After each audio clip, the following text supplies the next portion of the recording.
is how can you make sure that your diet is successful?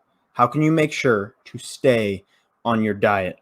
And the big takeaway point is you cannot, usually a person is not going to be able to say no to a certain food or certain food group forever. If you're never going to have carbs again, the day you start having carbs again, one day, you are going to go right back to where you were, unless you're able to have those carbs and eat way less. But if you do the things you did before, you're going to end up the way you were before. So this has to be sustainable. You hear this from all the good YouTubers. They're telling you this has got to be a sustainable diet. Well, how do you have a sustainable diet? You're eating in a way that you don't want to eat. How is that ever sustainable? By being smarter with the recipes you are making. Now, the cookbook that I choose to cook from is Greg Doucette's Anabolic Cookbook 2.0. I usually leave a link for that in the description of all my recent videos. But again, low calorie dense, high volume foods, and it's the foods you want.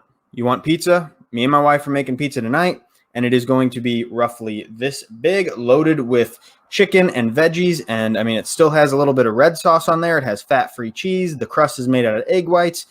When all of this is combined, you have a pizza that's that big for 350 calories. Not only am I going to eat the entire pizza, but I'm also probably going to need to have something with it just to reach my calories. Do you see what's happening here? Good luck failing on your diet when you're eating pizza and French toast and ice cream and anabolic whatever delicious food you want, hamburgers, but because you've given it effort and you have transformed the calorie amount in that food, you are satisfied and you're actually struggling to reach your calories sometimes. That is a win-win-win.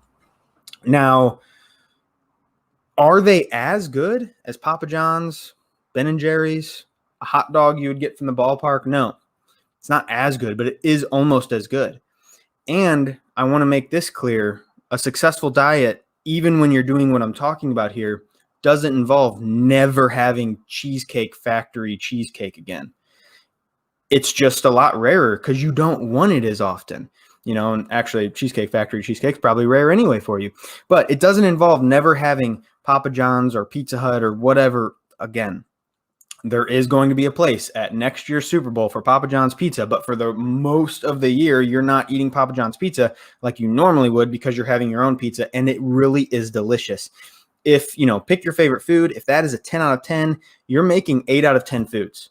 Definitely good enough to satisfy that craving. And just like he was saying just now, you're going to be saying to yourself, I'm on a diet and I had pizza. It's going to be kind of confusing at first.